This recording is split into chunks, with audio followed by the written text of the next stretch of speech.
It starts with a sound. People learn to ignore the soft rasp of cardboard against pavement when the wind shifts down an empty avenue. But I didn't. Because it was after midnight, New York had peeled off its glitter and left the bones of the city, exposed steam sighing from grates, a taxi's lonely horn 3 blocks away, the hush that only happens when no one is watching.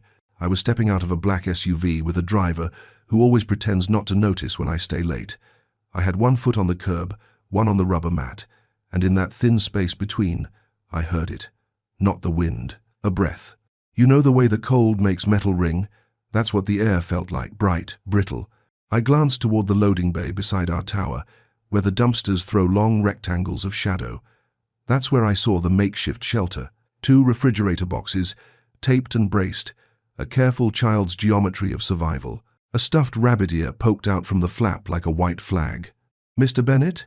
my driver asked, already half-turned to open my umbrella though the sky held back its snow. "1 second," I said, and felt my coat find my shoulders again. My breath tested the air and turned visible. I crossed to the boxes and crouched. Inside, with the stillness of someone who has learned that stillness gets you overlooked, a small shape curled around the rabbit. Dark hair, too long since scissors, cheeks smudged in a way no kid's cheeks should be at midnight. The cardboard was lined with a plastic painter's sheet and newspaper, as if someone had God planned to keep her warm, or planned not to be found. "Hey," I said, keeping my voice low, the way people talk to timid animals or to terrified children. "You're okay. You're okay." She blinked awake so fast it was like she'd been listening to my footsteps in her dreams. Brown eyes, enormous. She didn't scream. She didn't reach for me either. She clutched the rabbit tighter, chin up just a fraction the way street kids do to guard their dignity. "Hi," I said. "My name's Lucas. What's yours?" "Well, I think you take the 70s of you." She watched my mouth shape the words, as if checking them for sharp edges. Then she sat up a little, and the world did the thing it does when your past rockets up from the floorboards. It shifted. There was a photograph on her chest, stuck to the wool of her too thin sweater by the static of plastic sleeve. It rode up with her, caught the alley light, and flashed. Half of me was already thinking logistics, blankets, food, where to take her so no one would ask the wrong questions, and half of me was being dragged by the collar toward that plastic sleeve, like a man hypnotized by a coin. "I'm Mia," she said, as small as her name. "Mia," I repeated, and it was the first time it occurred to me the world might be a circle and not a line. "Are you going to tell me to go?" She had the kind of brave that's really just a shell built around scared. "I'm going to tell you we're moving," I said, "from here to a warm place, and if you don't like it, we'll find another. But we're not staying with the dumpsters." I nodded towards the SUV. The driver had not moved. The man could do statue work if I ever lost my day job. "Is the rabbit okay?" she asked, because children test your promises with smaller, gentler questions first. "Looks stubborn," I said, "like he's survived worse. Heat hands of Surth 3-4. Heat hands of Carius 2-3-1. She glanced down at the photo and slid it back into her sweater. Protective, like tucking a heartbeat under her ribs. When she reached for my hand, I noticed 2 things at once: the smallness of her fingers in my palm, and the edge of the photograph peeking out again, because the plastic sleeve had a crack. We crossed to the car. The driver opened the door and turned the heat up to the kind of temperature that makes glass fog. I slid in beside her and said the sentence you hope you'll never have to say to a child, but that you need to say anyway. "You're safe now." Safety, as it turns out, can be a bridge you build 1 plank at a time. The first plank was warmth. The second, food. I called ahead. "Celia, it's me. I'm coming up. We need the guest suite aired, the big one facing the park. I'll need the med kit. And yeah, she's a kid. We'll need pajamas. Tiny ones. Soup first." I paused, listened to the silence of surprise. "Yes, Celia. Tonight." In the elevator to my penthouse, Mia watched the floor numbers light up like a countdown to a different planet. "Do you live this high all the time?" she asked. "Unfortunately, yes," I said. Because honesty is a currency children trust faster than luxury. The doors opened to my entry hall, glass and soft wood, and the kind of quiet a decorator sells as serenity. Celia stood waiting with a blanket and a tray. She's been with me long enough to read the room. She saw the rabbit, the photo bulge, the dirt under nails. "Hi, sweetheart," she said to Mia. like it was the most common thing in the world for a little girl to arrive at 1 in the morning. "We've got hot soup and a bubble bath with your name on it." "Does it really say my name?" Mia asked, not joking. "It will by the time you finish the soup," Celia said, perfectly serious. She took the rabbit, inspected it like a doctor inspecting a beloved toy. "He looks like he's due for a spa day too." It's a trick, of course, kindness at scale, but tricks like that heal small portions of the world. While Mia ate slow spoonfuls, I asked the first questions, not the scary ones. "Do you have any allergies? Is there anyone who'll worry if you don't come back tonight?" Her answers were a series of headshakes. "Okay," I said. "We'll figure it out tomorrow." That was the third plank. Defer fear. Celia guided Mia to the bathroom, left the door open a little, so steam drifted out with that specific smell of children's shampoo, fake strawberries, and safe chemical innocence. While the bath ran, I went to the kitchen island, where Mia had set her rabbit, and without touching it yet, I looked at the edge of the photograph. That pull again. Like gravity has moods. I didn't intend to. I swear I didn't. But there are things that refuse to be deferred. The plastic sleeve was old and fogged in places, the kind you get at drugstore photo kiosks. I slid the photo out just enough to see the face. My throat closed.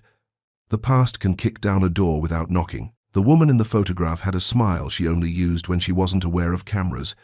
Dark hair wind-blown off one cheek, eyes turned toward something that made them lighter. Her arm was around a younger version of me. My shoulder leaned into her without my consent, the way people lean toward their compass. "Sophie," I said aloud to a kitchen that didn't deserve her name.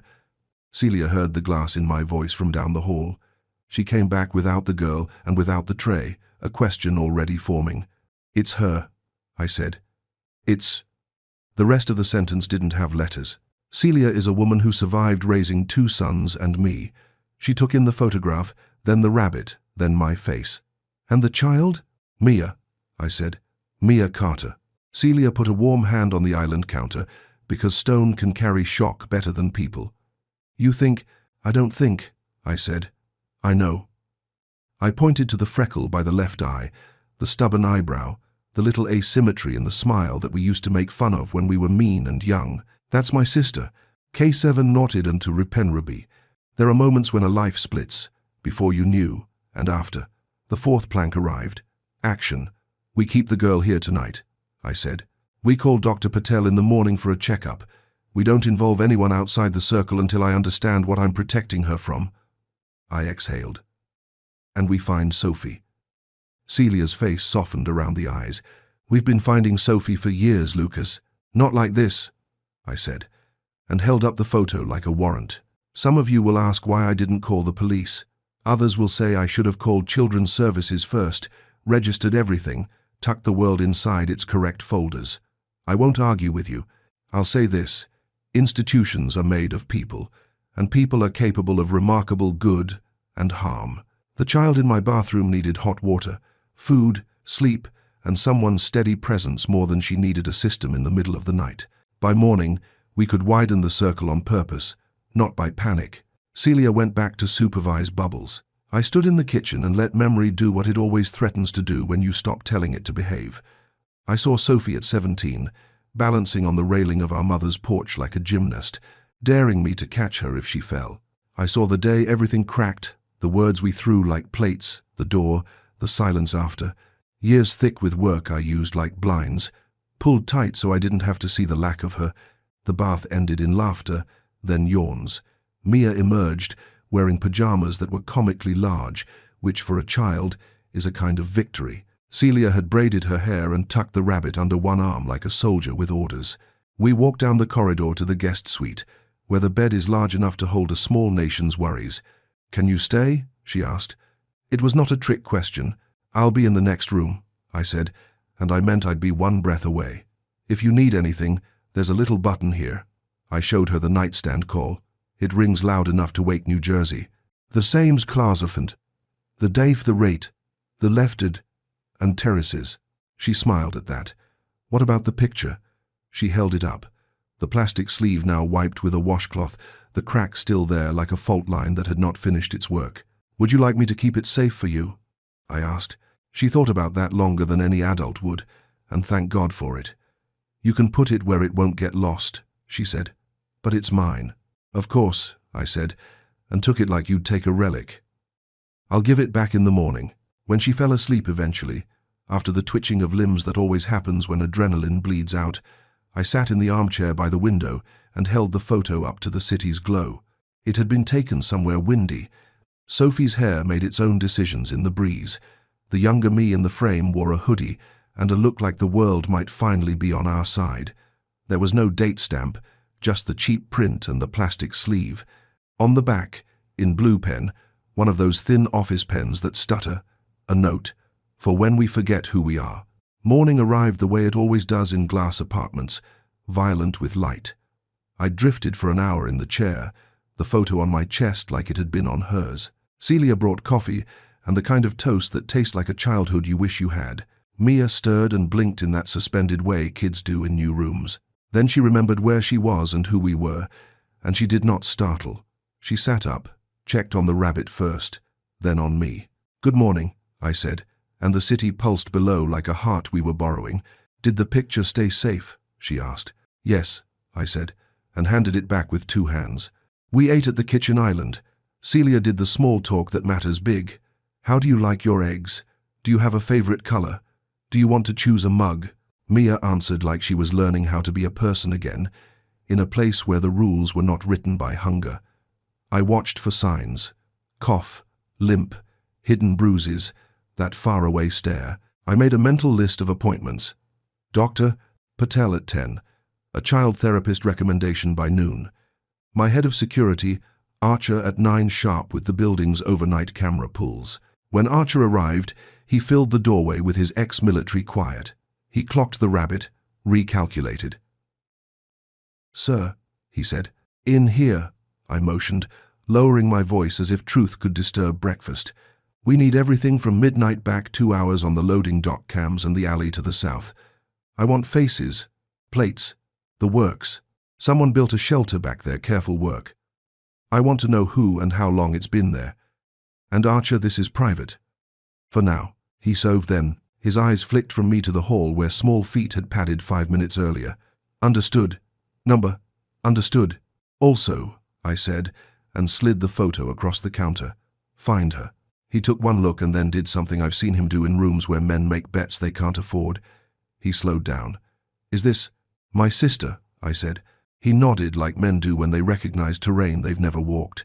"We'll start with hospitals, shelters, DMV hits, anything in the last 18 months. I'll cross with missing persons, though you know how that goes." He returned the photo, not touching the ink. "If there's even a whisper, bring me the whisper," I said. At 10, Dr. Patel arrived with the unflappable calm of a man who has seen panic and decided not to participate. He checked Mia in the guest room, let her auscultate her own lungs with his stethoscope, because empowered patients breathe better. She had a mild cough, a nutritional deficit you could hear in the way her heart tapped at his bell. He asked gentle, precise questions. She answered what she could. He left us with vitamins, a follow-up, and a nod that said, "You're doing the right thing right now." Between 9 and noon, 3 things happened that braided the day into a rope you could climb or hang from, depending on your choices. First, Archer texted a still frame from the alley camera at 11:07 p.m. the night before. A figure in a grey hoodie, small and quick, arranging cardboard with the economy of someone who does not waste motion. The angle was wrong for a face. There were hands, though adult hands, careful with edges, tender in a way you don't expect from alleys. The hoodie person left a grocery bag by the flap apples, a thermos, a pack of bandages. They touched the flap once like a blessing and vanished. Second, Celia found a second photograph tucked into the rabbit's back seam where the stuffing thinned. A smaller print, the ink washed a bit, like tears had tested it. It was Sophie alone, seated on a hospital bed paper gown, the terrible fluorescent making a crown of her hair. The angle told me it wasn't a selfie. Someone had cared enough to frame her kindly, to catch the soft between the clinical.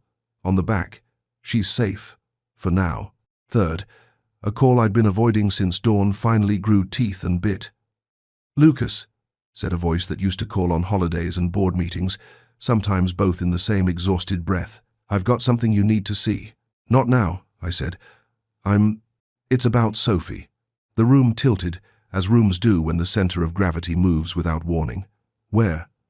Boston, the voice said. General. Name's not hers. But, just come. And have to strengthen the downs is, who sure in green highs. 1 to 7. And nodded. I don't believe in signs, but I believe in convergences, the way the universe sometimes stacks its hints until even a stubborn man has to pick them up. I looked at Mia, who was drawing a rabbit in crayons Celia had magicked from a closet. I looked at the new photograph and felt that electric string run between it and the first. Mia, I said, kneeling so my eyes met hers, how do you feel about a road trip? She lifted one eyebrow in a way that would have made Sophie proud. Will there be snacks? An irresponsible number of snacks, I said. And we bring your rabbit, non-negotiable. And the pictures, she said, placing her hand over the sleeve. And the pictures, I agreed. By 2 p.m., we were in the car headed for the highway, snow starting its first flirtations with the windshield. Archer followed in a second vehicle because that's what Archer does when he understands the assignment. He shadows until shadows become unnecessary. Boston has a way of looking like a postcard even on bad days. Today, it looked like a test.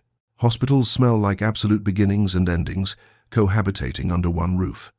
At Boston General's information desk, I gave a name that wasn't the one in my bones. We're here to see Nora Fields, I said, because the voice had texted me that name an hour before. The volunteer checked a screen, looked at Mia, decided we were a story she wanted to end well, and printed a badge. 4th floor, she said. Turn right after the elevators. Elevators. Again. Lights again. Mia held my hand like it was a contract. At the nurse's station, a woman with a badge that said L. Nguyen, RN, looked at us with practiced compassion. Family? She asked. I swallowed 1,000 words. Trying to be. T. She considered that. Nodded. She's been here 6 weeks, the nurse said softly, because hallways hear everything. Brought in after a collision. No ID. Concussion. A broken radius. Internal bruising. The mind does what it needs to survive. Does what? Mia whispered. Like you do when you're scared to wake a sleeping truth. Sometimes, Nurse Nguyen said, crouching so she could meet Mia's eyes the way good people do. The mind tucks memories away to keep the rest of you safe. But memories are patient. They tap and tap and tap until we let them back in. We stood at a door with a paper snowflake taped near the handle. Inside, the room hummed softly monitors, heating vents, a distant TV someone forgot to mute in the next bay. On the bed, turned toward a window smudged with winter, a woman with dark hair and a profile my cells recognized before my eyes did. Mia tightened her hand in mine. Is that? I didn't say yes. The word was too small. Instead, I did what you do when the past and present finally hold still long enough to be in the same frame. I stepped forward, took the last few feet slow, and stood where sunlight could find my face. Her eyes traveled the window, the ivy pole, the snowflake, found the floor, found the wall, found me. For a long second, her gaze skimmed over like a stone that doesn't know yet if it wants to sink or skip. Then something under the surface shifted, and the stone decided. I didn't say her name. I didn't need to. Her mouth made it anyway without sound. Mia let go of my hand and took one step, then another, the rabbit tucked under her other arm like a secret she intended to share. The monitor kept its quiet metronome time. The city kept snowing, and we stood together in that room where, if you listened very closely, you could hear memory tapping once, twice, and the door inside a person beginning to unlock. The first thing you learn about hospital rooms is that they teach you to whisper. Even if no one asks you to, your voice just softens. Maybe it's the hum of machines that never raise their volume. Maybe it's the way grief and hope sit in the same chair and take turns breathing. I stood at the foot of the bed, and time split down the middle like a zipper. Her eyelashes fluttered, those same lashes that used to cast little shadows on her cheeks when she'd fall asleep on the couch during movies we never finished. She was thinner, paler. Her hair had been trimmed badly, utilitarian, the kind of cut that says, "We're doing our best in an emergency."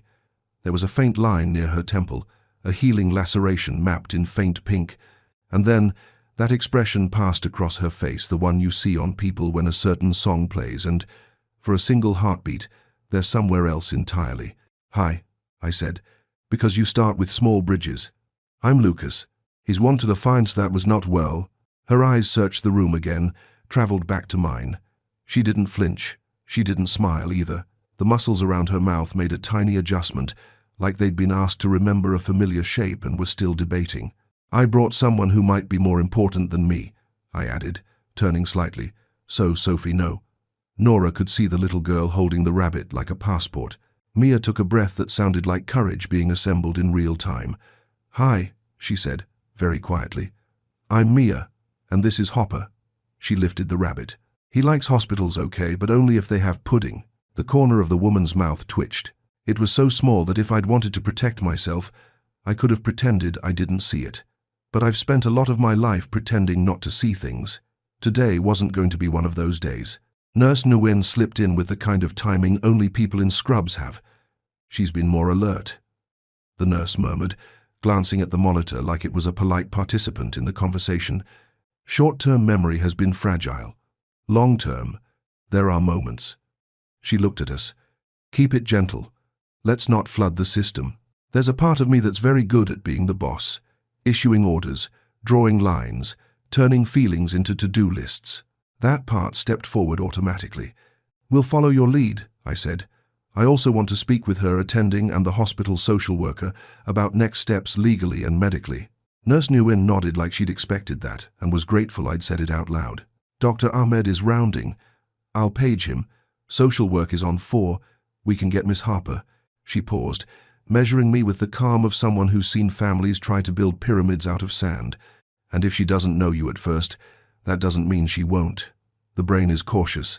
Sometimes it makes the heart wait. Mia hovered near the bed and then, without asking, very carefully placed Hopper so one of the rabbit's paws touched the back of the woman's hand. He knows how to wait, she said solemnly. He's good at it. We stayed like that, all 4 of us, 5 if you count the monitor, in a small, careful silence. The woman's eyes drifted from Hopper to Mia, then, again, to me. I saw the tiniest current of recognition, not as a lightning bolt, but as a dappling of light under the surface. Something in her body decided I wasn't a stranger to her cellular memory. Not yet a name, not yet a story, but a direction. Water, I asked, looking toward the picture. Or would you like the blinds a little more open? She considered both offers with an intensity that told me decisions were hard. Light, she said at last, the word coming out like a new coin. I pulled the cord gently, letting the winter sky spill in. Boston decided to show us its soft side for a minute's snow in lazy spirals, the kind that belongs on postcards and first kisses. Light touched her face, and I thought, if the world has any symmetry at all, this is what it looks like, small mercies arriving on time. Dr. Ahmed arrived like a quiet bookend, mid-40s, hands that looked like they trusted themselves.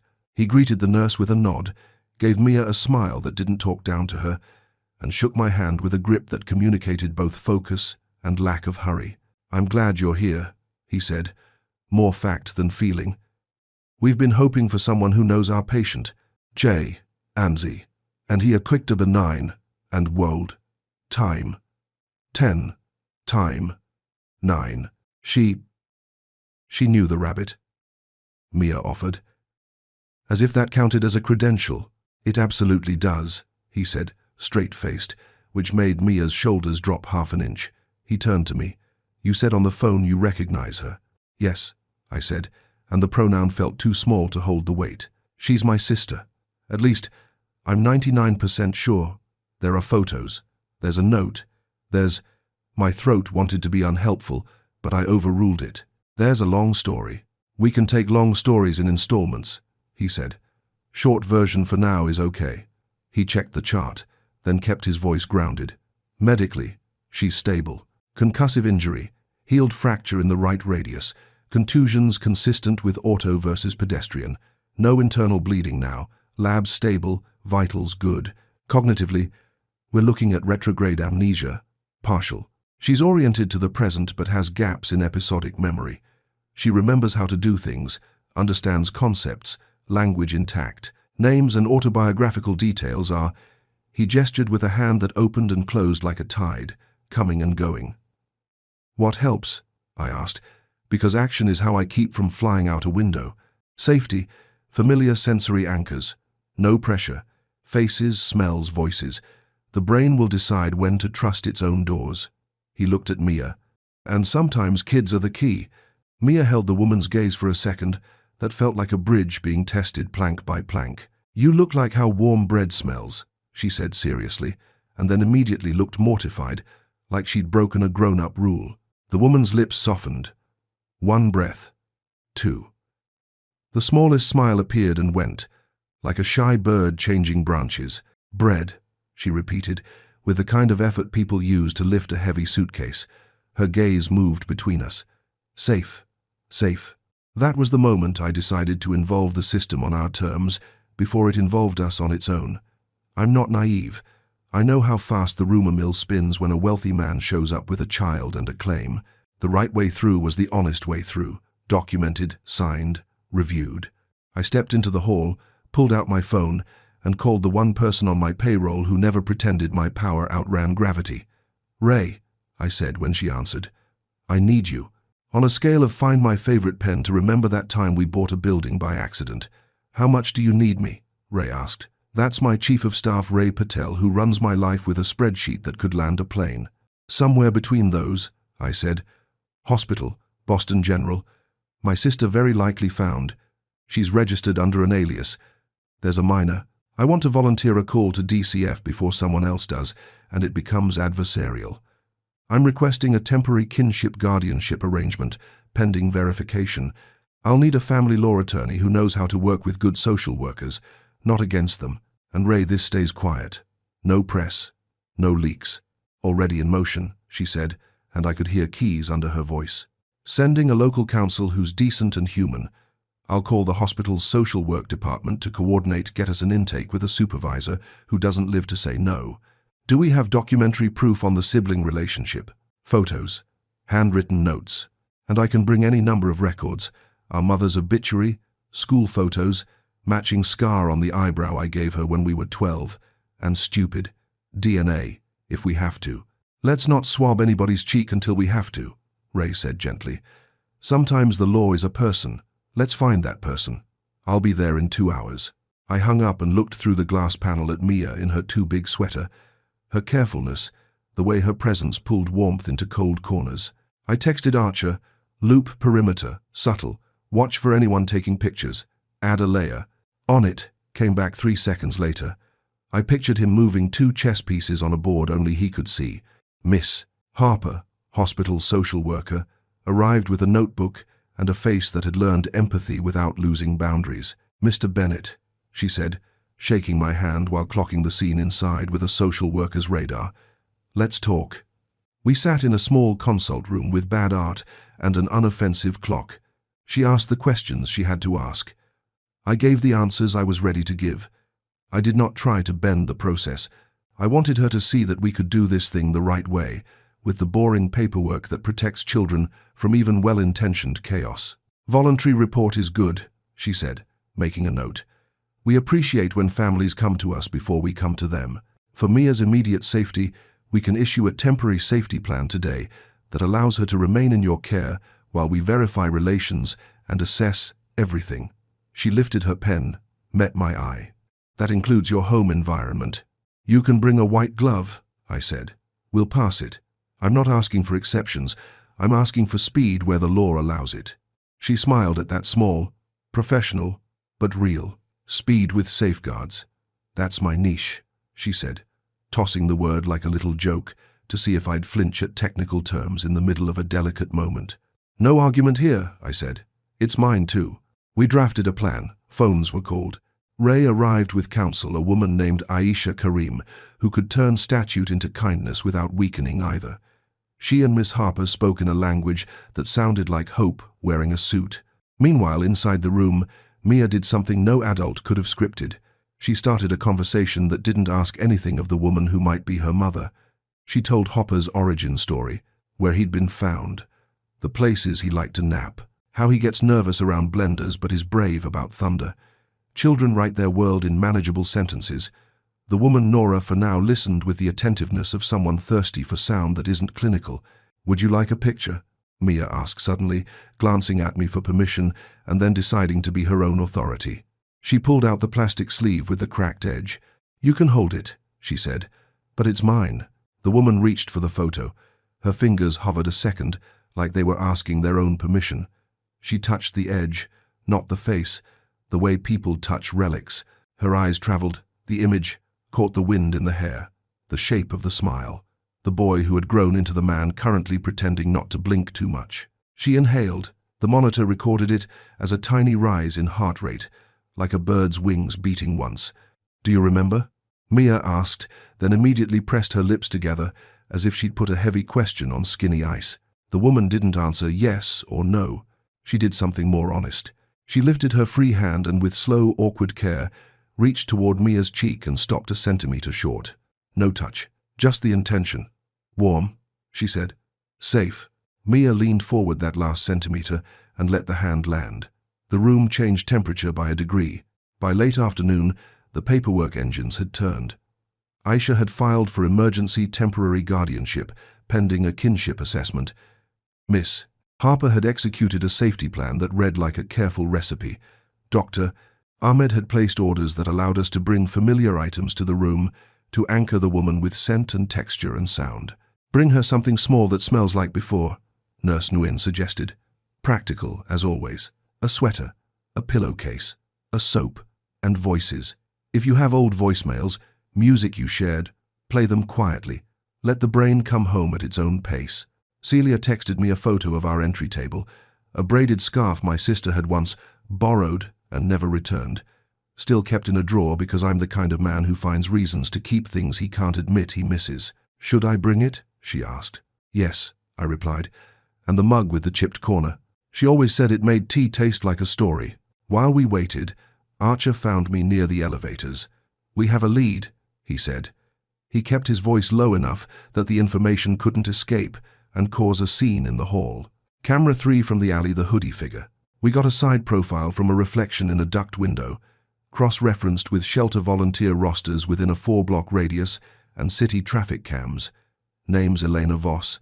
She's been doing late-night rounds, leaving packages for specific kids who won't come to the shelters. No criminal record. A nurse's aide at a clinic 2 neighborhoods over. Guardian angel with a day job," I said. "Looks that way," Archer nodded. "She's not a threat. If anything, she's a pipeline to kids who won't talk to cops or caseworkers. You want me to make contact?" "Not yet," I said, "but keep an eye. If she shows again, I want to thank her, and I want to know how she knew Mia." "Understood," he hesitated. "There's one more thing. The hit-and-run inbound report our internal scrape finally grabbed a batched log from that night. A black SUV with a damaged front grille was seen 3 blocks from the incident, time-stamped within 10 minutes. Plate partially obscured. It's a fleet vehicle, a corporate lease, not private." "Which company?" I asked, the old fight in my chest stirring with a familiar, unwelcome competence. "Working on it," he said. "The plate comes back to a leasing pool used by 3 firms. One of them is Halberd Capital." I kept my face stone still. Halberd Capital is a competitor who doesn't mind playing recreationally, rough in corners people don't watch closely. "We don't jump," I said. "We verify. And even if it's them, we handle it with law, not noise." "Copy," Archer said. He never uses extra words when none are needed. By early evening, Celia and Ray arrived with a small bag that smelled like our mother's kitchen and a laundry day from 100 years ago. The scarf was there soft, a bit frayed at the ends where Sophie used to worry it while she talked. The chipped mug, a worn paperback with a cracked spine, Sophie's favorite, annotated in the margins with her teenage certainty that the world could be rearranged by devotion and stubbornness. We presented these not as triggers but as invitations. The scarf went on the back of the chair by the window. The mug sat on the counter, empty but present, a placeholder for rituals. The book rested on the tray table, closed, a promise that we would turn a page only when invited. Nora Sophie watched each placement as if the items were small animals you had to approach sideways. She reached for the scarf first, then stopped. She looked at me. "It's yours," I said. "It's been yours." She touched the fringe. "Cold," she said, then frowned a little, like her mind had meant to say, "winter," and took a wrong exit. "Winter," I supplied softly. "Winter," she repeated, and then smiled briefly, but enough that Mia did a tiny, triumphant wiggle. We didn't push past that. We let the room breathe. Ray and Aisha finished their dance with Miss Harper's signatures and stamps and copies, and a plan for a home visit the next morning. "We'll do a preliminary tonight, miss," Harper said, "and the full inspection after. I appreciate you calling us in." "I appreciate you being someone we can call," I said, and meant it. "Kids do better when adults behave," she said simply, slipping her notebook back into her bag. "It's not complicated. It just takes practice." Back at the bed, Mia had started drawing again, this time on the back of one of the hospital's consent forms they'd given us to discard. She drew a house with 3 windows and a rabbit in the doorway. She added a scarf blowing off the porch like a flag. Then she carefully drew crooked little letters. "Home. Is that where we're going?" she asked, not looking up, the way children disguise hope. "It's where we're building," I said, "one plank at a time." Night pressed its face against the windows. Boston at night is different from New York at night. It's a little less performative about its insomnia. I checked Mia into the little cot they'd rolled into the room, made sure the rails were secure, tucked Hopper so he could see out, per her specifications. Celia stayed with them, while Ray and I stepped into the hall to plan tomorrow, like 2 generals who'd finally decided peace would be a better strategy. "We'll need a pediatric therapist who can see Mia this week," Ray said, adding it to the list with her neat, decisive pen. "Someone good with trauma that has a regular face, no soft voices that sound like TV. We'll also need to start the paper trail on school. I know you hate skipping steps." "Good. We won't. We'll need to prepare the building for a visit tonight," I said. "Miss, Harper is coming. Let's not make it a museum. Let's make it a home." Ray looked at me for a long second with that expression she saves, for when I accidentally say something useful. "You know," she said, "for a guy who buys corporations, you're surprisingly competent at buying time for the right things." "Don't tell anybody," I said. "It'll ruin my brand." We laughed a little, because laughter is a screwdriver that tightens loose parts so your heart doesn't fall off in the middle of a hallway. Before Miss Harper left, she crouched by Mia's cot and spoke softly. "I'm going to visit your home, okay? I'll look around and make sure it's safe. I do that for all kids. It's my job.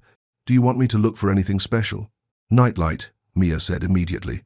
"Not too bright, but a little."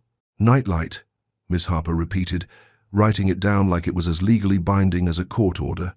"Anything else?" "Rabbit shelf," Mia said, serious. The social worker did not smile. She nodded like she was taking notes for the UN. "Rabbit shelf," she said. "Got it."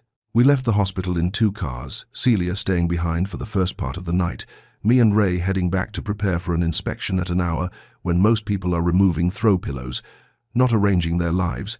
Archer's team shadowed at a respectful distance. On the ride back, the city lived its ordinary life. An ambulance deciding the lane was a suggestion. A couple arguing quietly at a crosswalk like they were trying to keep the world from voting on their marriage. A corner deli doing math with the day's leftover sandwiches. My phone buzzed with a message from Aisha. Judge signed off on temporary order. Safety plan in effect. Home visit tonight at 9 p.m. "Thank you," I wrote back. "Don't thank me," she replied. "Thank the clerk who stayed late, and the social worker who believes in voluntary reports. You picked good humans." At the building, Ray and I moved with a calm that didn't quite mask urgency. "Nightlight," she said, disappearing into a storage closet and returning with 3 options. "Pick one." All of them," I said. "She can choose." We placed them in the guest suite, the one facing the park, then adjusted the dimmers in the hall so the path from bed to bathroom didn't look like a cliff. "Rabbit shelf," Ray reminded. I stared at the bookcase by the window, the one with art books no one reads in real life. "Empty the second shelf," I said. "We'll put a little basket there, and a soft blanket. Rabbits like texture." "We're creating a rabbit landing pad," Ray observed, not blinking. "Excellent. Could next am the with 5 the bar to life. The gently see, and is resist and life to bin." Inside the kitchen, I arranged the cupboards like an apology to every child who has ever opened a door and found scarcity. We loaded a drawer with snacks and wrote Mia's name on a sticky note, the way power creates rooms where permission is clear. "She needs to know which cabinets are hers," Ray said. "Ownership reduces fear." "Add hot chocolate," I said, "and the good kind of marshmallows, not the tiny pellets that taste like packing peanuts." I stopped in the doorway of the guest bathroom. Celia had already seen to it: fluffy towels, gentle soap, a stool for small feet, an extra toothbrush. I caught myself adding a hairbrush to the counter and placing it teeth down because Sophie used to get mad when people didn't. At 8:52 p.m., a soft knock at the service entrance announced Miss Harper, dressed down in a sweater that made her look like your favorite teacher who also knows how to file federal forms. She didn't put on shoe covers, that's for inspectors who forget that homes are not labs. She walked through the rooms the way you smell soup to know if it's right. She checked what she needed to check: fire alarms, window locks, medicine cabinets. She asked simple questions. If Mia wakes up, who will she find first? Where would you like her to draw? What happens if you have to be gone for a day? Celia and Ray rotate, I said. They have keys to my calendar and my life. Archer handles security, but more importantly, Mia will have names and faces that do not change with the weather. Miss Harper nodded. She peered into the guest suite and saw the nightlights, the rabbit shelf, the way the bed had been made with crisp edges softened by a ridiculous, deeply necessary quilt. She touched the dimmer and watched the light get gentler. Good, she said, and something in my chest I didn't know was clenched let go by a degree. We stood in the kitchen at the end, and she closed her notebook with a sound that didn't feel like a door, but like the sealing of an envelope.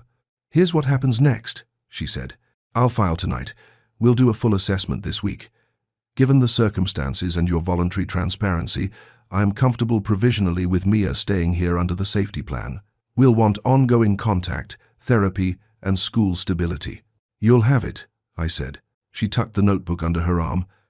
I have one personal request, which I have no authority to enforce. Say it anyway, I said. When you talk to her about her mother, don't try to narrate the past as if you can give it back, she said, choosing her words like they could bruise. Give her the present. Let her own it. The past will come home if it's ready. I wanted to say something wise. Instead, I just nodded. Thank you, I said again, this time as a human. After she left, I stood in the doorway of the guest suite and felt the geometry of the room settle around the idea of a child. The rabbit shelf was waiting. The nightlights made halos on the floor. The window framed the park's bare trees like a quiet promise. Celia texted, Mia asleep, holding Hopper's ear. She asked if nightlights came in hospitals. I said tonight one will. Bring them, I replied. We have 3. I returned to the hospital with a small bag, 1 nightlight, the scarf, the mug now filled with tea my mother would have approved of, and a playlist I'd compiled on the ride over a ridiculous collection of songs we used to ruin by singing too loud in kitchens. Dr. Ahmed allowed what could be allowed. We made the room less like a room and more like a harbor. Mia woke to see the glow and whispered, Oh! It was not surprise. It was recognition of a thing she had asked for, actually arriving. Sophie Nora watched the light paint the floor and then looked at the scarf on the chair. She reached, took it, and held it to her face the way people inhale a memory. Her eyes closed. When she opened them, there was water there, but not the scary kind. The kind that says, something inside is thawing and spring is a place the body remembers even when the mind doesn't. She looked at me. Brother, she said, not loud, not certain, but the word existed in the room and refused to be ignored. I nodded because if I tried to talk, I'd make a scene, and hospitals are full of scenes. I'm here, I said, because that's all you can promise without lying to God. Later, when the day had turned itself down and machines were the only things not yawning, I sat in the corner chair and opened the worn paperback. The spine cracked like it was saying hello from 2009. I read the first line out loud. Mia fell asleep halfway through the second paragraph. Sophie's eyes slid closed on the fourth and then opened again, as if they were determined not to miss their own life. We did not resolve anything that night. We did not solve the hit and run. We did not make the past behave, but we laid more planks. Light, a scarf, a mug that made tea taste like a story, a rabbit who took his job seriously, paperwork that told the world a child would be cared for, and a word brother that returned to a mouth that hadn't used it in a very long time. Around midnight, I walked the corridor with Archer. The hospital smelled like bleach and second chances. You know they'll come, he said, meaning the cameras, the whisperers, the people who think a story isn't real until it's been exploited. I know, I said. Let's beat them to the truth, quietly. About Halberd, he asked. Stay on it, I said. No flags yet. If the car is theirs, there will be a policy breach we can thread. I want chain of custody clean. We don't ruin people with rumor, we use law. Copy, he said. Also, Elena Voss, our alley angel, works late at the clinic till 10. I'll have Kylie do a soft approach in daylight. No spook, no pressure. A thank you, a question, and a number to call if she wants to. Make sure she knows we're not pulling kids off streets to make ourselves feel useful, I said. We're building bridges. Planks, Archer corrected, which is how I knew he'd been listening. Back in the room, Mia stirred, as if a thought had tapped her forehead. If she's my mum, she mumbled into her pillow, does that make you my uncle? It makes me whatever you need me to be right now, I said. Uncle is a good word. She smiled without opening her eyes. Uncles bring snacks. I glanced at the bag we'd smuggled past a nurse who pretends not to see Oreos after visiting hours. Contractually obligated, I said. We slept in the way you sleep in hospitals badly, with one eye open, ready to stand for something if someone calls your name. The night held, and when morning crept across that window again, the scarf on the chair held the shape of a shoulder, the mug held the ghost of tea, the rabbit kept his post, and the word brother had not evaporated with the dark. By the time the sun cleared the Boston rooftops, the room smelled like tea, and that scarf had taken on a job title. Mia woke to the nightlight's soft halo and did a sleepy salute with Hopper's paw. Sophie Nora watched the light as if it could spell. She glanced at me and didn't flinch. That was new. We started the day with small routines that pretend to be nothing and end up being everything. I showed Mia the snack drawer on FaceTime so she could approve what waited for her at home. She approved the hot chocolate like a CEO approving a merger. Then we built a tiny schedule on a sticky note for the hospital day. Drawings, 2 songs, 1 story, a nap, a doctor check, and sniff the scarf written in Mia's careful block letters. Doctor. Ahmed did his rounds with the steady calm of a man who prefers progress to drama. Cognition looks slightly better, he said after a simple orientation check. Not because we willed it so, because we removed panic. Keep doing exactly that. Any risk to bringing in more anchors? I asked. A pillowcase, a playlist, a voice from home. Risk of oversaturation if you force associations, he said, honest as always. Benefit if you let her choose. The brain trusts what it chooses. Mia had a plan. She cued the playlist and pressed play on the 5th track, not the 1st. Track 5 is Lucky, she explained. The song floated into the room off-key because it was us, years ago, 2 kids singing too loud into a phone mic in a kitchen. Sophie's hand tightened in the scarf's fringe. Her eyes closed, not in pain, but in that full-body listening people do when a door opens somewhere inside and wind comes through. She didn't say, I remember. She said, don't burn the toast, idiot. And then looked startled. And then, for a heartbeat, delighted with herself. That's historically accurate, I said, ignoring the way emotion tried to jump my throat. You used to stand guard over the toaster like it owed you rent. The smile came and went, but it came. While the room held that fragile warmth, Archer texted, Elena Voss on site at clinic till 10. Kylie made contact. She knows Mia, would like to meet, says she can help, has context, very protective, good instincts. Set a meeting, I wrote back. Daylight, public, low stakes. Cafe across from clinic at 11, he replied. Kylie will sit nearby, no hard edges. I didn't want to leave the hospital. I also didn't want to miss the person who had tucked apples and bandages beside a cardboard door like it was a sacrament. Ray stayed with Mia and Sophie. Celia built a fortress out of warm things. I took Archer and walked into morning cold that made your lungs ask who signed them up for this. Elena was exactly as Archer's report suggested, early 30s. Hair pulled back with a pencil, scrub top under a hoodie, hands that looked like they were always mid-reach to help.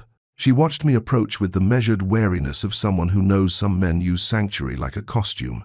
She sat at a small table with a tea that had gone cold. Thank you, I said before I Saturday. For last night. For probably nights before that. Her gaze stayed steady. Kids don't sleep outside because they like the stars, she said. They sleep outside because the rules inside are worse. I nodded. Mia? He's lately well the speakers of the presence. He's 7 known. He want of the mask and divided to the lever time. He's 7 is. She's not the first I've left food for, Elena said. choosing her words like she was laying down stones in a stream. But she's the first who left a note, on a napkin. Thank you. You made the night less scary. With a rabbit doodle that looked like it was late for a meeting. I could see it. Of course I could. Do you know anything about her mother? Elena's eyes flickered. I know the outline. I don't give details about women who didn't consent to be followed home. But I'll say this.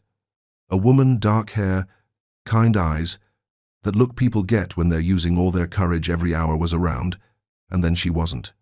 There was a car. There was blood. There was a hospital. And there was a little girl who learned how to make herself quiet. She wouldn't go to a shelter because grown-ups with clipboards kept promising things they couldn't deliver in the time she understood, which is right now. So I brought right now to her. It wasn't enough. It's what I had. I let the silence say thanks for a second. She's safe, I said finally. With me. With people who are boring and good at paperwork. Her mother, most likely my sister, is here. At Boston General. She has gaps. We're not pushing. We're building planks. Elena's face softened a fraction. Good. Keep it boring. Boring saves lives. Flash gets kids hurt. She sipped cold tea, grimaced, didn't apologize for the face. You look like press will love you. I'd prefer they never hear my name, I said. I'd prefer they never hear hers. Then keep your circle small and your documentation thick, she said, approving like a social worker adjunct. I can give you my notes. Not official anything. Just dates, places. Who was kind, who wasn't. And I can tell the kids on my route that if they see your driver around, it's safe to ask for Celia. Make sure it's Celia. No substitutes without telling me first. You just gave me an order, I said, relieved. Good. I like orders that save children. She slid a small notebook across the table. On the cover, stickers and a cracked corner where life had made its edits. Keep this safe, she said. It's boring. I'm learning to respect boring, I said, meaning it. Archer watched with neutral body language, but I could feel the way the whole scene dialed some tension down 2 notches. We walked Elena back to the clinic. She paused at the door. One more thing, she said without turning around. A black SUV with a busted grille was trolling the route the night the woman disappeared. Corporate fleet, tinted, plate half covered in salt. The driver looked like he thought he was invisible. Nobody is. Tell your guy to pull broken grille repair orders from fleet shops along the river. Men like that fix their mess fast. Already in motion, Archer said, and for the first time, she gave him a small nod. Back at the hospital, Ray met me with 2 coffees and an expression that said the bureaucracy gods owed her a fruit basket. Guardianship order is clean, she said. Safety plan is live. School liaison on hold for tomorrow. Miss Harper will ride point. Dr. Ahmed wants 5 minutes. We found him reviewing scans with the concentration of a composer, listening to his own score. There's a detail you should know, he said. No red flags, but something to watch. She startles at certain tones, mid-frequency, mechanical, like the tone of a specific car horn. It's not diagnostic. It's a breadcrumb. Noted, I said. We'll control the soundscape as much as we can. Also, he continued, we'll trial a short walk down the corridor today with her permission. Small victories grow bigger ones. Mia took charge of that assignment. She put on the solemnity kids reserve for tasks adults accidentally make sacred. We're going to count tiles, she announced. We're not racing. We're just noticing. She put Hopper in charge of stop and go. We made it to the window at the end of the hall, where the city did its best impression of a snow globe. Sophie touched the glass. Cold, she said, then frowned a little. But the inside stays warm, and the bresses deceive the present and forgiveness the possible, who far the dality follow 7 prosing. That's the point, Mia said, pressing her palm next to Sophie's, leaving 2 fog ovals that overlapped. If the inside gets cold, you have to tell. We were almost back at the room when a tone sounded from somewhere, a hospital machine that had nothing to do with us, doing its job. The note hit a frequency that slid a key into the wrong lock in Sophie's body. She stopped walking. Her breath shortened. Her hand tightened on the scarf. Her eyes went distant, not empty, but away. Mia saw it first. Rabbit paws, she said to Hopper, like a conductor calling a rest. Then she looked at Sophie. What do you need? Light? Picture? Smell? Door, Sophie said, surprising herself. No, not door. Street. She swallowed. Night. Dr. Ahmed, who materializes when useful like a decent ghost, was suddenly there. "Good," he said softly. "Not the panic. The words. Follow them gently." She closed her eyes. Street, wet, sound, bright, cold. Then, as if a film clicked into a new frame, headlights, white, too fast. Hands, push. Her hand lifted like muscle memory running its own program. Falling. Taste. Metal. She opened her eyes. "I don't like that part." "We'll put that part on a shelf for now," Dr. Ahmed said. "It doesn't run you. You run it." Back in the room, Mia drew a picture of a shelf with a box labeled Yucky. She put the box high and drew a ladder with only one rung. "Not for using," she explained gravely. "Just to show we could. But we won't yet." Celia arrived with the pillowcase and a sweater that had absorbed 100 ordinary days. Sophie held the sweater to her face and inhaled, then let out a small noise that wasn't quite a laugh and wasn't pain. "Laundry day," she said. "Episodes of dumb shows." "Trash TV," I offered. "Trash TV," she confirmed, making the words sound like an heirloom. While small memories found their way home, Archer moved the big pieces. He handed me a thin folder. "Fleet repair pulls from shops within 10 miles, he said. 2 black SUVs took grill work the day after the hit. One belongs to a real estate firm. Their route logs are clean, alibis boring, shop invoice matches a parking lot bump. The other Halbert Capital subsidiary. Repair at a shop that does work off books for corporations that don't like line items." "Driver?" I asked. "Outsourced," Archer said. "Contractor named Ray Dugan. Prior citations. Reckless, one dropped DUI on a technicality. He did a quiet run to a private lot on the waterfront the night of the hit. No street cams inside, but we got him on the approach. 10 minutes from the collision. There's more." "Say it." Halbert's COO, Victor Lyle, has a condo a block from the incident site. There's a security camera in his building's lobby that caught him coming in exactly 8 minutes after the collision timestamp. No visible injuries, but his tie is torn, and there's a smear on his cuff consistent with, well, with the world turning fast. I held the report like a hot plate. "We don't accuse," I said. "We gather. We root through law. We do not turn a hospital room into a press conference." "Understood," Archer said. "I've got Aisha coordinating with a DA she trusts. Quiet inquiry. We'll hand them what we have and step back. If Lyle's name belongs in this story, it will get there the boring way." Boring again. The word kept saving us. That evening, Miss Harper returned with the soft authority of someone who'd seen our nightlights and decided not to be our enemy. She spoke with Mia about school, the kind of conversation adults botch, when they forget school is less about desks and more about safety. "We won't make you go tomorrow," she said, "but we'll find a place that feels like a good room. You get to help pick." "I pick not mean," Mia said, "and a desk that doesn't wobble." "We'll start with those," Miss Harper said, writing it down as if it were policy. When the corridor thinned out and the hospital did that late shift into whispering, Sophie reached toward the book on the tray table. "Read," she said. I opened to a page where our teenage notes were ridiculous and sincere. I read. Midway through a paragraph about a girl who refuses to apologize for her stubborn heart, Sophie stopped me with a hand.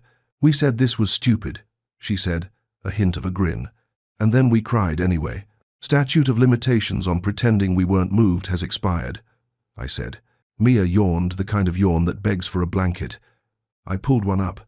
She reached, eyes closed, and patted my wrist like she was locating me in the universe. "Uncles bring snacks," she mumbled, making sure the contract stayed in force through sleep. We were halfway through the chapter when the door opened, and a night nurse I hadn't met yet stepped in with a soft, "Sorry."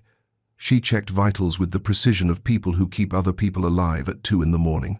Before she left, she looked at the scarf on the chair and said, "Good choice," like she was complimenting a clinical decision. When sleep finally took the room, Archer and I walked the hall again. "Aisha will hand the packet to the DA in the morning," he said. "We'll be ghosts. If it's Halberd, if it's Lyle, the law can climb there. And Elena? Kylie's got her number," Archer said. "She'll call if any kid mentions Mia or a man with questions who doesn't feel right. We'll keep the alley planks in place for the other kids too. Quiet drops, no hero capes." We stood at the window where Mia had fogged the glass with her palm. Outside, a plow made a careful path like a promise. Tomorrow, I said, more to the glass than to the man beside me. We widen the circle one notch. Therapy consult for Mia, a longer walk for Sophie if she wants it, and we let the boring machine of justice do its slow, necessary work. Archer's nod was a single syllable of agreement. Behind us, the nightlight glowed just enough to keep shadows from lying. The scarf held the warmth of a shoulder. The mug waited for morning. Hopper stood sentry with a face that says, "Rabbits know more than they tell." We had not fixed the past. We had improved the present. Sometimes that's the only doorway the future trusts. Morning reset the world like a clean page. Mia woke to the nightlight's glow and declared Hopper off duty with a pat. Sophie, still Nora on paper, tracked the room with steadier eyes.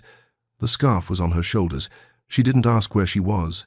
Progress doesn't shout, it nods. We built another small schedule, this time with Sophie choosing one item herself.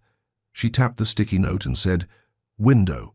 So we made window time a real thing. She stood, hand on the rail, and let the city pour in. The nurse unhooked, nothing dramatic. Dr. Ahmed okayed everything quiet. Miss Harper arrived with a binder and the efficient warmth of someone who comes bearing paths. "Preliminary home check is approved," she said. "We'll place a school liaison call today. Meanwhile, routine is your friend." She crouched by Mia. "Your job, if you want it, is to be a kid. That includes snacks, drawings, and telling us when grown-ups are being silly." Mia considered this heavy responsibility. "I accept," she said gravely, "but I need colored pencils that aren't tired." "Done," Miss Harper said, writing it like statute. Ray slid in with a whisper of good news. "Therapist, Dr. Lila Shaw. Trauma-informed, not saccharine. Loves crayons, hates jargon. First session tomorrow at home, play-based." Mia approved this as if chairing a board. Archer gave me a hallway brief. "Packet delivered to DA," he said. "No one's saying Halbert out loud, but the questions know where to walk. Dugan's phone ping places we like: repair shop, waterfront lot. Lyle's counsel has started sniffing. We stay boring and correct. Keep Elena in the loop," I said. "If any kid on her route gets spooked by strangers asking about Mia, I want to hear before breakfast." Inside, Sophie's memories landed like small birds, skittish, then decisive. She recognized the chipped mug, smiled at trash TV, and called me brat under her breath when I miscounted tiles on our corridor walk. Mia pretended not to hear, but filed it as family proof. Midday, Dr. Ahmed trialed 5 minutes outside the room, no beeping tones, no surprise alarms. We made it to the visitor lounge, where the vending machine hummed at a non-threatening frequency. Sophie watched a toddler negotiate cookie rights with his mother and whispered, "Bargainer," like remembering a language. She touched Mia's braid lightly, asking. Mia leaned in. Contact, then breath. On the ride back to the room, the elevator chimed a note that made Sophie stiffen. Not the full freeze, just a flinch. "Shelf," Mia said softly, reminding her of the yucky box from yesterday. Sophie nodded, tapped the air like she was putting the sound in a container, and exhaled. That was new, a coping skill built in public, sturdy enough to hold. In the afternoon, Aisha returned with an update that tasted like patience. "Da opened an investigation," she said. "No announcements. They'll subpoena fleet logs quietly. Our role, witness, not warrior. We protect the edges, Mia's routine. Your sister's recovery." "Victor Lyle?" I asked. "His lawyer called the hospital to check on a family friend," Aisha said, air quoting without venom. "Dr. Ahmed routed them to me. We will not be entertaining that fiction. If he pushes, the DA can handle it." Mia drew 2 pictures, one of a bridge with planks labeled light, scarf, tea, song, doctor, and one blank plank at the end. "For whatever we need next," she explained. "We can name it later." She taped both to the wall with the gravity of a curator. Celia arrived with the not tired colored pencils and a nightlight for the hospital cleared by nursing, dim enough to behave. Sophie watched us place it and murmured, "Like stars, but closer." She surprised herself, then looked at me for a beat too long. "Brother," she said again, surer now, like the word had found a chair it liked. As dusk bled into the window, Miss Harper wrapped the day with 2 truths. "First," she said to Mia, "you're sleeping at home tonight. We'll keep the hospital routine, but beds are better at being beds when they belong to you." Mia nodded, brave quiet. "Second, Miss," Harper added to me, expect someone to offer you the wrong spotlight. Decline it. The best story for a child is one no one else hears. We're allergic to spotlights, I said. We're collecting lamps. On cue, Elena texted Ray. 2 suits asked about a lost child near the clinic. No names. Wrong energy. I redirected them toward a cop who eats liars for lunch. Your driver is safe. The route is hot. I'll reroute my drops for a week. Thank you, I wrote back. We'll keep our circles small and our documentation thick. Night at home felt different now that the room had a name. Mia tried each nightlight, chose the one that made the floor glow just enough, and put Hopper on his shelf like a sentinel clocking in. If I wake up, who do I find? She asked through her first yawn. Me, I said from the doorway, and Celia, and a rabbit with a union card. She smiled, then sobered. If she wakes up there and wants me, I'll be there in 10 minutes, I said. We'll make a bridge. She accepted that like a contract and rolled into sleep. Back at the hospital, I read quietly until Sophie dozed. On my way to the hall, I heard a chime down the corridor, the same pitch as earlier. Sophie's hand twitched once, then settled. The shelf held. Outside the window, the snow had stopped. The streetlights made little circles on the pavement, like permission stamps. We hadn't solved the hit and run. We hadn't rewritten the past. But the present had a spine. A plan with signatures, a school to choose, a therapist booked, a DA doing the slow work, a nurse who liked our nightlight, an alley angel rerouting her rounds, and a word brother that kept returning without apology. We built the next morning like we'd learned how. Small bricks, no flourishes. Mia tried on a school sweatshirt from a place Miss Harper liked and frowned at the logo until Ray promised no one would make her chant it.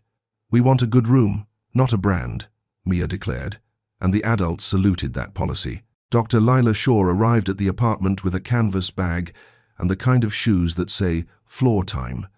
She didn't ask Mia to be brave. She asked Hopper about his night shift. Mia answered through him and, 10 minutes later, through herself. Play therapy looks like crayons and easy laughter. It's also architecture. By the end of the hour, Mia had drawn a house with a new window. This one is for yelling if I need help, she said. Doctor, Shaw nodded like a building inspector signing off on safety glass. At the hospital, Sophie tracked me from the doorway before I said anything. Late, she said, then softened the word with a half smile. Coffee? It was not a memory, it was a guess dressed in affection. I held up the paper cup and watched her satisfaction land. She chose the window on her sticky note and asked for Song 5. We didn't push for more words than that. The brain trusts what it chooses. Aisha called with the kind of update that doesn't fit on a headline. Da subpoenaed fleet logs, she said. Dugan's phone puts him within a 2-minute walk of the strike at the right time. He's in custody on an unrelated warrant, questioning pending. As for Lyle, counsel reached out again with the family friend angle. The DA will request his voluntary statement. If he declines, they'll compel. Quietly. Keep us boring, I said. We're building a life, not a splash. Elena texted a photo of a neatly wrapped grocery bag on a new corner rerouted drop. Kids know to find Celia only, she wrote. 2 men in suits tried again. Wrong questions. Sent them to a detective with a long memory. Your circle is still small. Any kid who mentions fear gets a warm place. No forms first, I replied. We'll fill forms after. That afternoon, Miss Harper sat with Mia and drafted a school plan that read more like a kindness schedule than policy. Gradual days. A teacher who doesn't confuse silence with compliance. A counselor who will actually show up. We'll also document her right to bring Hopper in her backpack for the first week, Miss Harper added. If any adult objects, they can call me. Mia nodded like a union steward. Sophie's corridor walks lengthened, her flinches shortened. At one elevator chime, she tapped the air on her own and murmured, "Shelf," almost amused at herself for remembering the tool. In the visitor lounge, she studied a bulletin board cluttered with get well cards and frowned. "We made fun of these," she said, not unkindly. "And then we kept them forever." I didn't say anything. I let that small truth take a chair. Evening brought a visitor I didn't want, and also wanted very much. A detective from the DA's office who'd seen enough rich men to know which ones pretended to help and which ones learned to sit in second chair. "We have a preliminary," she said. "Dugan admits to being on the street, says he didn't see anyone. His blood alcohol from a stop 2 hours earlier is ugly. even if the charge didn't stick. He took the company SUV to a repair shop off books. The shop confirms a grill job that night. And Lyle? I asked. Lawyered and careful, she said. But the lobby camera puts him on the scene after. Not proof. A thread. Pull it, I said. We'll stay out of your way. Weird sentence to hear from you, she replied, not unkindly. Keep doing exactly that. The next day gave us another plank disguised as an errand. A discharge plan meeting. Dr. Ahmed led with clarity. Medically, she can transition to a step-down plan, he said. Outpatient neuro follow-ups, PT for the arm that healed, sensory control at home. Cognitively we anchor. No tests that turn dignity into homework. A therapist from the hospital joined by video, eyes kind, voice practical. Routine is rehab, she said. Let her choose meals. Let her veto a sound. Prompt with sense coffee, soap, detergent, more than lectures. Your family's niche is boring. Happy to be typecast, I said. We brought Sophie home on a Tuesday that smelled like Thor. The elevator felt less like a test this time. The door opened to the same entry hall that once performed serene wealth and now tried on actual home. Mia had taped a sign at kid-eye height. Welcome. You can take 2 deep breaths here. Sophie stopped, put a hand on the sign, and did exactly that. Bossy, she said fondly. Fits. The guest suite was ready in the way rooms are ready when they've been named. The rabbit shelf had a small basket with a spare ear bandage kit. Mia's addition. The nightlight made the floor a gentle map. The chipped mug waited on the counter like a ritual that doesn't mind being simple. Sophie touched the mug and whispered, "Trash TV," and we reclaimed an old, silly church. Celia, whose superpower is inventing normal, instituted a family rule. One ridiculous thing at dinner. That night it was 2 truths and a snack. Mia's truths: Hopper thinks marshmallows are clouds, and nightlights are stars pretending to be close. Sophie's contribution was only 4 words, but they told the whole room which way the wind was moving. You always burned toast.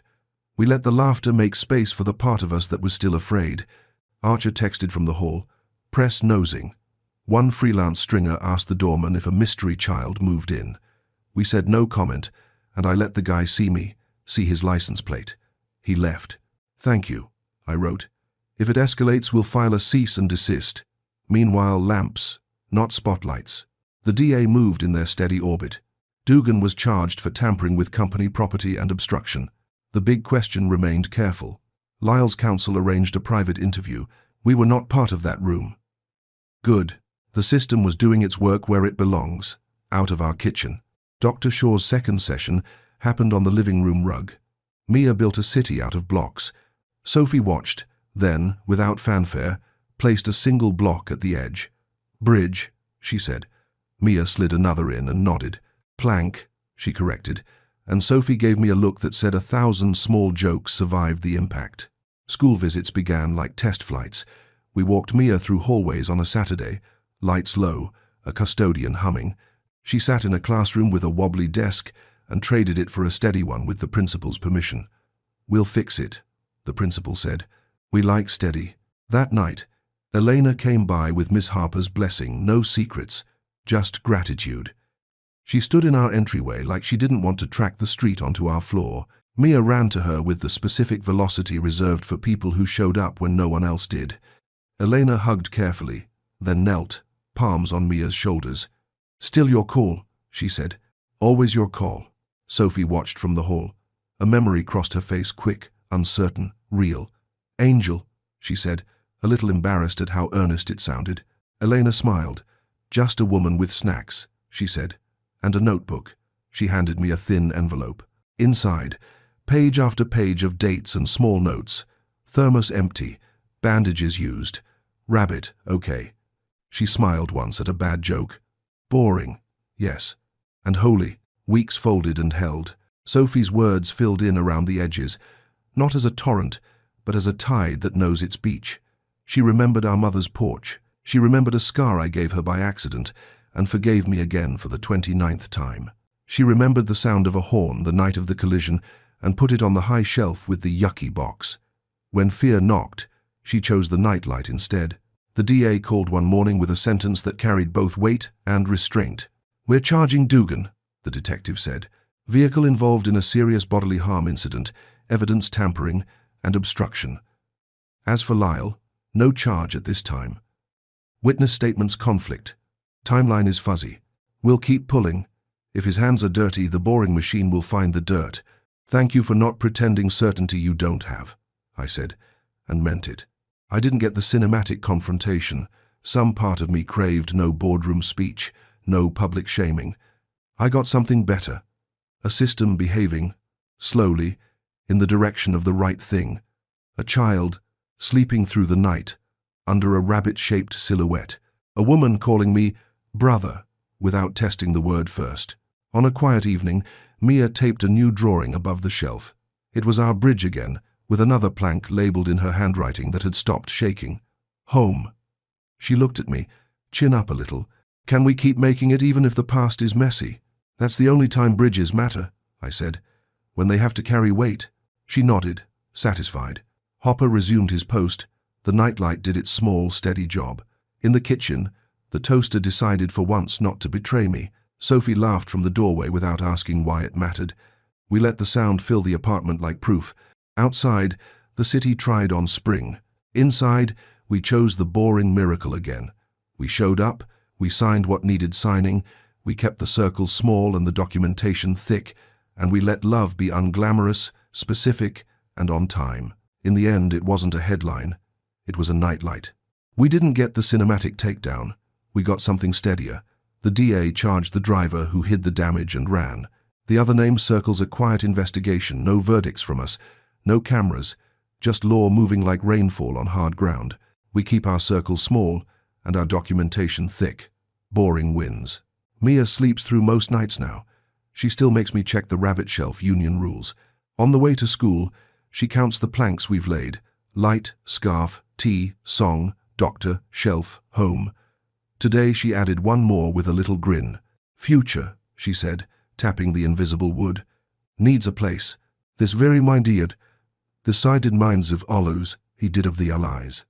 In the live mind-eared, the live rex devery, decided mind live lies, the live nines of the live lies cease.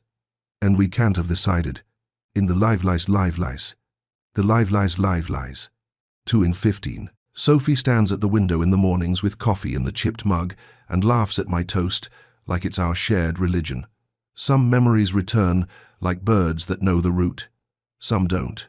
And that's okay. She chose brother without testing it first this week. I didn't look away when it landed. If you're watching this and wondering what to do with the ache you feel, find one plank you can lay for someone. A ride, a warm bag lunch, a quiet call to the right office, a nightlight.